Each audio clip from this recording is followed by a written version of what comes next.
When we think of yoga, most of us picture the poses, the forward bends, twists, balances, and stretches. These postures are called asanas. But asanas are not just about flexibility or fitness.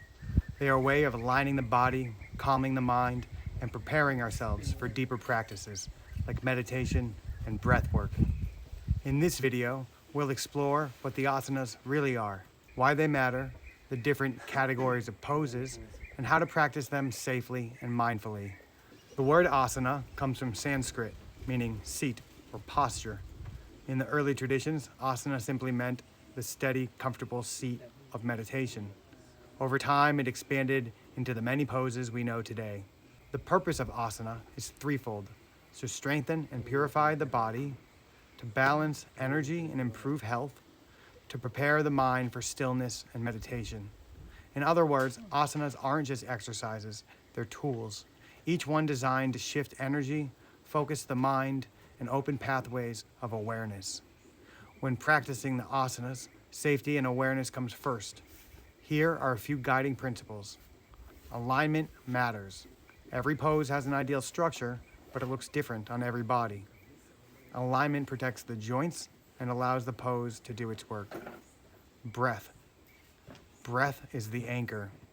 Moving with breath keeps the nervous system calm and makes the practice meditative instead of mechanical. Less force, more presence. Asanas are not about pushing your limit. They're about listening, finding the point where strength and ease meet. Use props when needed. Blocks, straps, or cushions don't make you weaker. They make poses accessible and safe. Practice this way, asana becomes less about performance and more about self-discovery. Asanas can be grouped into categories, each serving a unique purpose. Let's walk through them. Standing poses, like warrior or triangle, these build strength, stability, and presence. They ground us and connect us with the earth. Seated poses, forward bends, gentle folds, meditative seats. They calm the nervous system and encourage introspection. Back bends, such as cobra or bridge. These energize the body, open the heart, and counter the effects of slouching or stress.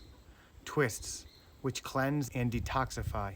They release tension in the spine and massage the internal organs.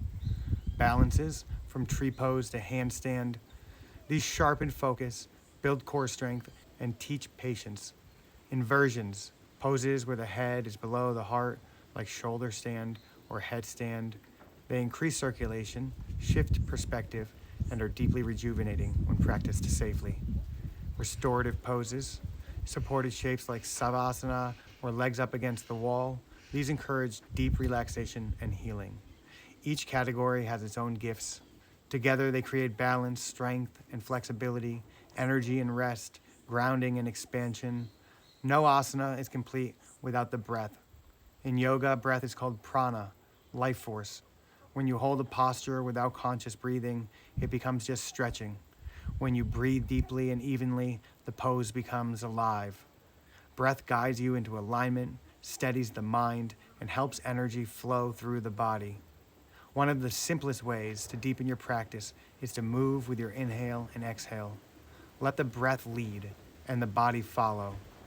Asana is often called a moving meditation. It's not about how flexible you are or how long you can hold a pose. It's about presence. When you're fully aware of your body, your breath, and your mind in this exact moment, that's yoga. Even a simple posture, like mountain pose, can be profound when practiced with complete awareness. Asanas teach us to be steady in body and steady in mind, a training ground for stillness in everyday life. It's easy to look at yoga online and think about acrobatic shapes or impossible flexibility. That's not what yoga was meant to be. The truth is, you don't need to touch your toes to practice yoga. You don't need to force your body into extreme postures. Yoga isn't about comparison, it's about connection. The perfect pose is one that keeps you safe, present, and breathing with ease. So how do you begin or deepen your asana practice? Start simple. Learn a handful of foundational poses and practice them regularly. Be consistent. Short daily practice is more transformative than a long session once a week. Listen to your body. Some days you'll need strength, other days you'll need rest. Yoga adapts to you. Seek guidance. A good teacher can help refine your alignment and keep you safe. Over time, you'll find that asana practice doesn't just change your body, it changes your relationship with yourself. Asanas are only one limb of yoga, but they are an important doorway. Through them, we strengthen the body, balance the breath, and quiet the mind. The purpose isn't to master every posture. The purpose is to prepare yourself, to sit with stillness, to open to meditation, and to live with more balance and clarity. When you approach asana with mindfulness, it becomes more than just exercise. It becomes a practice of presence, a moving prayer, a way of aligning body and spirit. So this is the heart of asana, not performance, but presence, not perfection, but connection. Every pose, whether simple or advanced, is a chance to learn, to breathe, to be here. Begin where you are. Move with care. Breathe with awareness. And remember, yoga is not about touching your toes. It's about touching your heart and awakening to your true self. That's the practice of asana, and it's waiting for you.